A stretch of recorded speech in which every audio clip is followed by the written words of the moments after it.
Hi, I've been drinking rum. Have you really? Yeah. Was that a regular thing? What, the rum specifically or the drinking in general? Oh, I'd like to hear both. Yes, I drink every day. Do you? I do.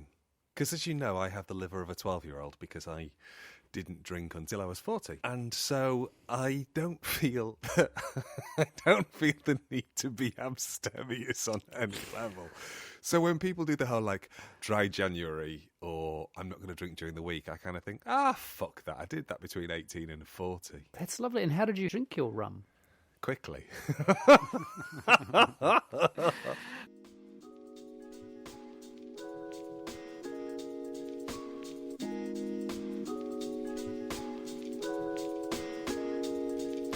This is a podcast in which two friends have serious conversations about silly things and silly conversations about serious things. I'm Simon Ellis. And I'm Lee Miller. Welcome to Midlifing.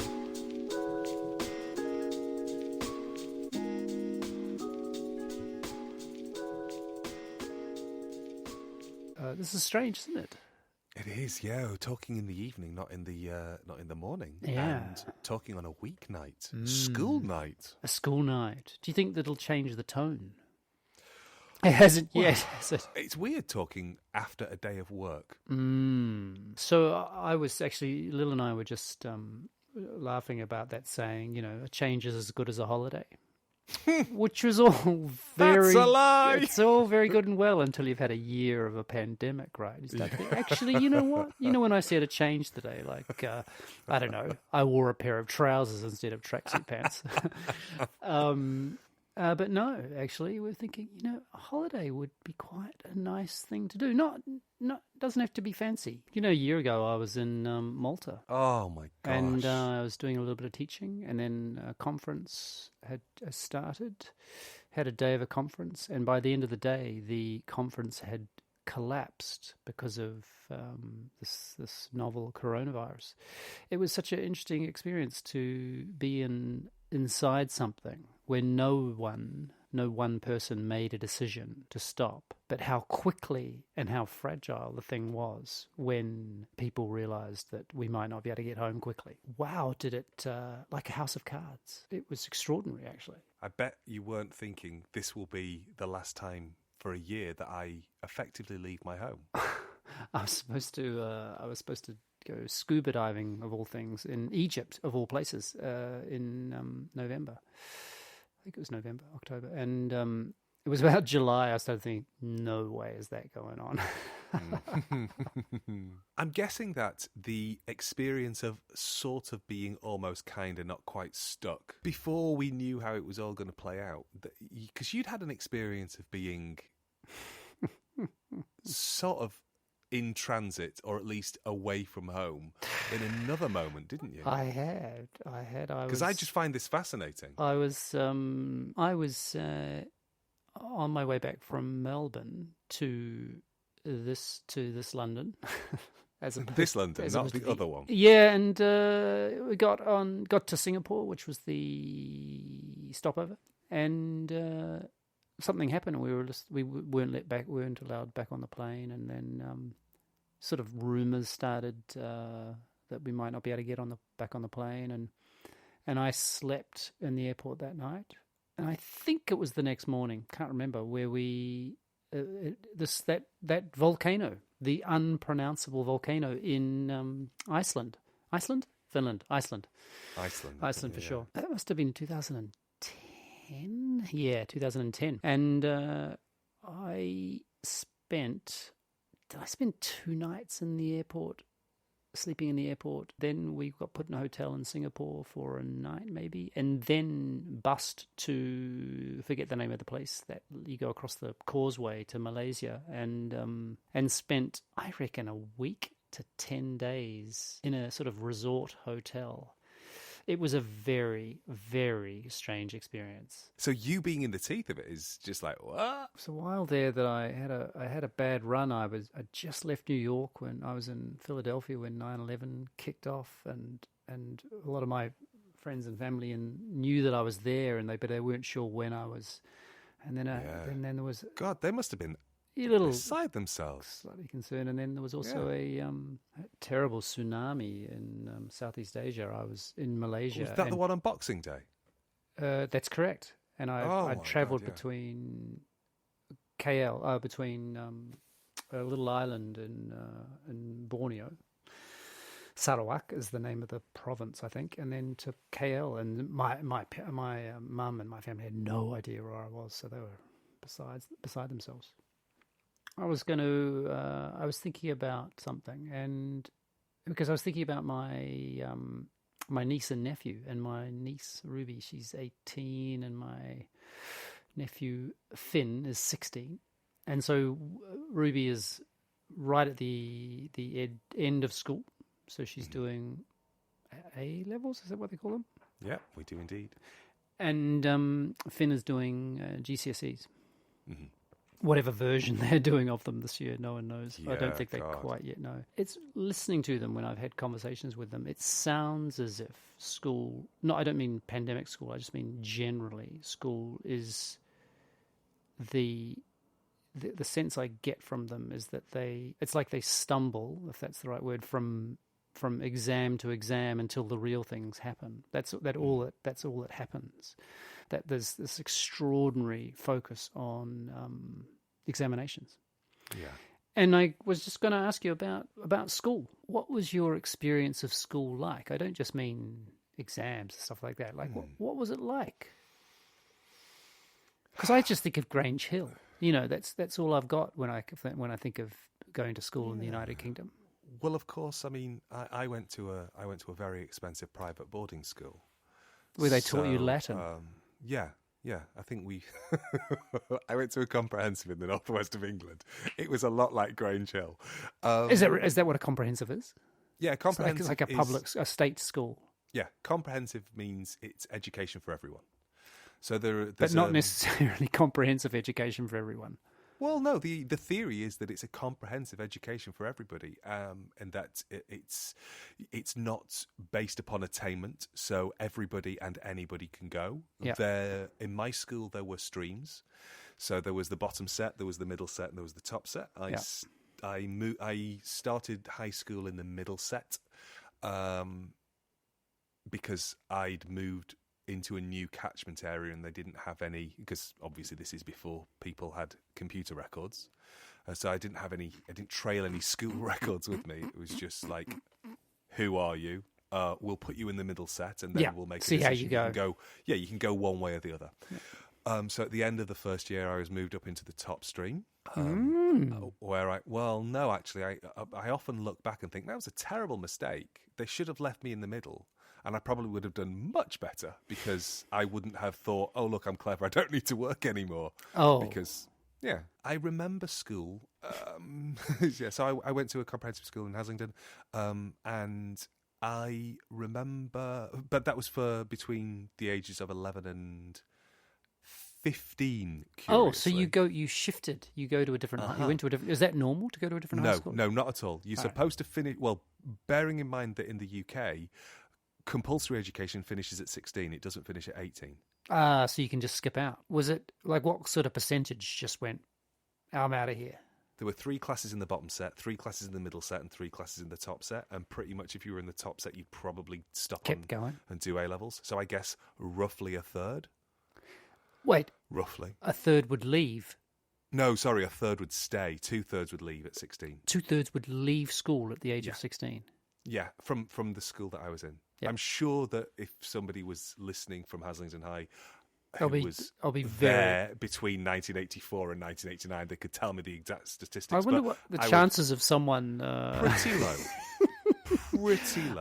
I'm pushing for our Kazakhstanian listeners to outnumber those. They probably already do. So yeah, I guess probably about a third would stay, 2/3 would go, and I remember sitting down with my... But wait, you went to a different school, though, after that, right? Yeah, I did, because my mum and dad moved in about 3 months before my GCSEs. It's not because there wasn't a problem with the school or anything like that. No, their timing was just shocking. They they moved. Bearing in mind that my parents left school at 14, Yep. with no formal qualifications. Education wasn't that important. No, exactly. They left school in the 50s. My dad got an apprenticeship at 15. My mum went to work in a biscuit factory at 15. That was normal for working class kids in the 1950s. Unless you were preternaturally bright and you went to a grammar school, the idea of your intelligence getting you out of the social class that you were born into was rare. So upward mobility wasn't really a thing. And what's a grammar school?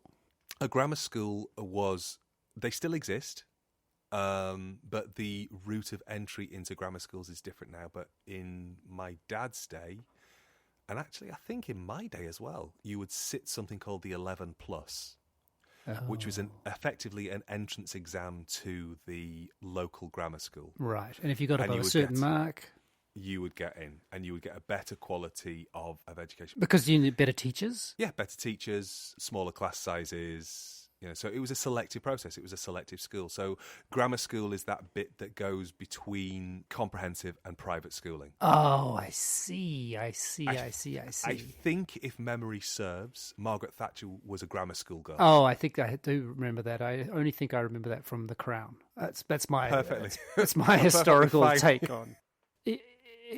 I'm actually a little bit lost for words because it just blows my mind how riddled this country is by class. I mean, I knew that from the day I arrived, because supermarkets have that kind of, there's a sort of hierarchy when it comes to supermarkets where you shop, and that blew my mind. I mean, I just couldn't. I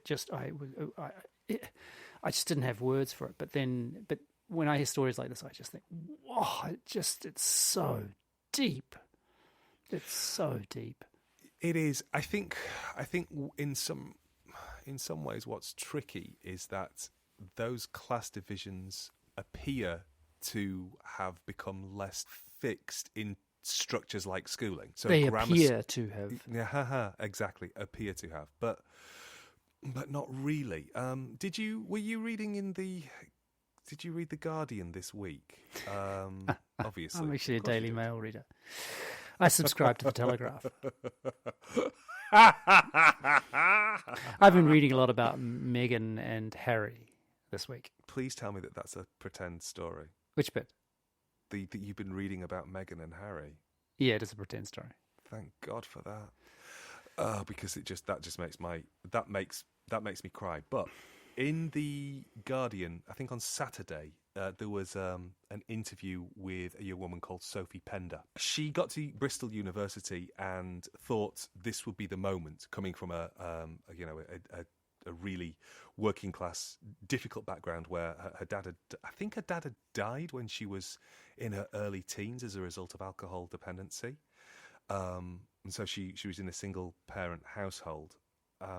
And she worked really, really hard at school because she was, working to that principle that if you work hard, you can make something of yourself. So she believed in that principle of meritocracy. And she got to Bristol University and then discovered that getting there was not even the beginning of the battle, that she was surrounded by people of such intense privilege that it didn't really matter how good her A-levels were, and as far as I understand it, they were excellent. But her attainment was an irrelevance because she was surrounded by people from private schools who took the piss out of her accent. She saw people going to chav parties where they would dress up in kind of the trappings of what they thought the working classes would chav, what is it? Council house and violence. She was so kind of horrified by the culture that she encountered. She ended up setting up sort of like a reverse Bullingdon club. That's brilliant. A reverse Bullingdon club. Yeah. What does that mean? They don't eat pigs, clearly. Well, it means that it's called the 93% Club, and it's based on the fact that 7% of Bristol intake were from private schooling, but they had a kind of a disproportionate impact on the culture, I think, as she articulated it. So she wanted there to be another narrative. And what does it? What does a reverse Ball Indian club mean? I guess it's about trying to provide a not old boys network. Yeah, right. You know, An alternative. An alternative, yeah. There's been quite a lot. There's also something called Arts Emergency, which the comedian Josie Long is a founder member of, which effectively is another version of trying to unravel. You know, you can volunteer time to effectively mentor and support students from non-traditional backgrounds. So that might be kids coming out of the care system. It might be kids who are first-time entrants into university. Oh, it just sort of makes me a little bit. Well, anyway, I don't know, but so can I go back to your school? Yeah, of course you can. So what happened was my mum and dad, because they left school at 14, 15, I can't remember the exact. They didn't really have that kind of embodied understanding of exams being important because they didn't have any. Yeah. So they just said, "Oh, we'll just." And they were fine. And of course they were. Yeah, they were fine. The irony was that my dad was 47 at the time, the age I am now, and he was retiring. It meant that I had this sort of strange schism where I went from my comprehensive school and then I went to a grammar school. To do my A-levels. So how did you get into the grammar school though? Because it was the only place in town that did A-levels. So it was quite normal for you to just go into if you were going to do A-levels, you'd go to the grammar school. And did you like being at school? Like, what's your when I say what are the things that stick out for you about being at school that you remember most clearly? What sort of things are they? I remember having a really wide network of friends. I didn't have like a group. You know, it wasn't like I was with like one group to the exclusion of all others. I sort of floated around really happily. Intentionally? Or just the way it worked out? That's a really hard question to answer. I think it was intentional. I don't think it was an accident.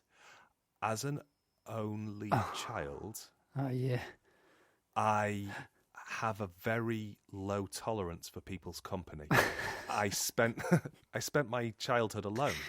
Yeah. And so I enjoyed being with people, really enjoyed being with people, but then there'd be a point at which I go, "Oh, I'm saturated now. I don't want to talk to you anymore." But I didn't want to burn bridges, so I would just go and spend a little time with somebody else, and then so I just sort of floated around and had a high old time. I loved it. I was actually the school I was at in third form, which I think I would have been 13. This was in a little town called Masterton. I was bullied at and left that school, and as a result of that, and went to a school in Wellington, which is the capital city of New Zealand. Yes, I knew you knew that, but just in case some of our listeners don't. And how far away was that? It's about an hour and a half by car. Oh wow. And so I private boarded in Wellington, and I went to a school called Wellington College. Intentionally, when I arrived at the school, I did not align myself with particular cliques. It was because it was like I spent at least the first year just making sure that I could trust the people I was spending any time with. I remember very intentionally going, I am not going to fall into any particular group here. I'm going to just do my best to be friends with everyone, which of course, has its own drawbacks. But so bullying really did a number on you. Oh yeah, fuck yeah. Oh yeah. If you were to say what's the thing that shaped the kind of person you are now in your life, I'd say two things: that being bullied as a 13-year-old, and death of my father. Tick tick. Fucking hell. Yeah. Oh yeah. You said that not gravitating towards a singular group brings its own problems. What were they? Well, I just mean the idea of trying to be friends with everyone. Ah, I see. Yeah, I see. Because that's it's basically avoiding conflict, isn't it? Yeah. Which is not great training for life. Is it? I don't. Well, it's interesting to hear you say that, because I'm not sure that I avoided conflict by being friends with multiple groups. I think I probably just. It feels like such a cliche to say it, but I operated like a social chameleon. I'd be what that group needed. Yeah. That was your way of dealing with used to being by yourself. Yeah, I think the difficulty was, if I think about it, and I don't think I have, but it sort of means I was sort of on the edges of a lot of things, watching. Even though I was actively participating, I think kind of sort of conceptually or maybe emotionally is a better way of saying it, is that I was on the outside of it. I wasn't in the middle of it. And I don't know, I don't know if that's a good or a bad thing. Yeah, my experience of high school after I left that first place was just pleasure, really. Was your school mixed or was it single sex? It was single sex. It was a very traditional. I can't imagine what going to a single sex school would have been like. How did you? It was just boys. It was easy. How was that easy? Well, we didn't know. I didn't know any different. I mean, the school I left was a co-ed school. Yeah, okay, but you were like, so what? You were 13 when you got there, and 14, 14 and 18 when you left. Yeah, more or less, I guess. Yep. So I was there 4 years. I was there. Were you just like dry humping the walls? What was going on? I remember the idea of kind of a burgeoning sexuality being kind of it felt redolent in the air, you know. Really? Yeah, absolutely. And if you weren't engaged in, let's say, activity, you were talking about wanting to be engaged in activity. You were looking at, I remember a trampolining class. Oh my God. The idea of you doing a trampolining class, that's not something that would come to mind. Yeah. Was it compulsory? No, you could. No, our games. I think our game sessions they tried to put quite a lot of variety in there. Clearly. Yeah, so we had, we so this is your non-Me Too trampolining. Yeah, I remember that one particular girl didn't bring her gym knickers to class, and so she was wearing a pair of. To be honest, I'm sure they were perfectly decent knickers.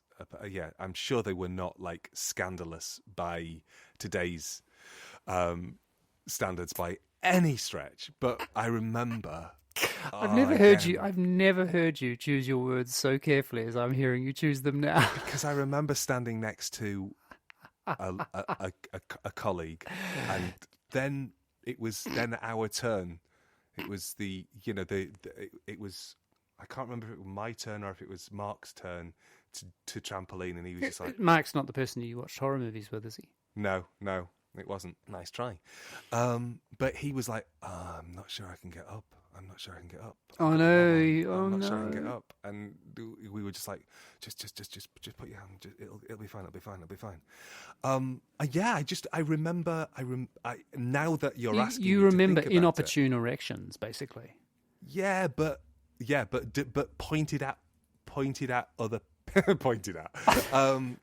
as a result of other people, not kind of just the. Sure. That was a definite cause and effect kind of moment. Yeah. It wasn't just sitting in maths class and balancing your ruler on it to see if you can make your ruler bounce up and down kind of thing.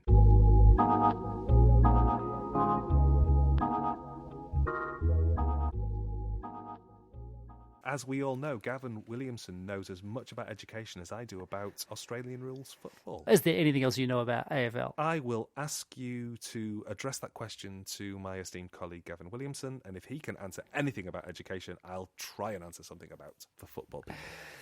Do you know what shape ball it is? I'm guessing it's rugby-shaped, perhaps? Yeah, nice. It's not precisely the same size or anything. It's quite a different ball, but yeah, it's oval. I don't think I could care less. I mean, I could try to care less, but I would struggle. Have you ever seen it? No, why would I? Oh, even like a little split second. But why would I? I mean, of someone taking a screamer, of Gary Ablett taking a screamer. What does that? I don't even know what you have just said. I don't know what a screamer is. Screamer or screener with screamer. An N or an M. Like rah, screamer.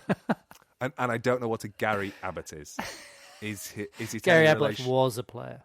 Ablett with an L? Yeah, Ablett. Okay. Of him taking a mark, a big mark, like a screamer.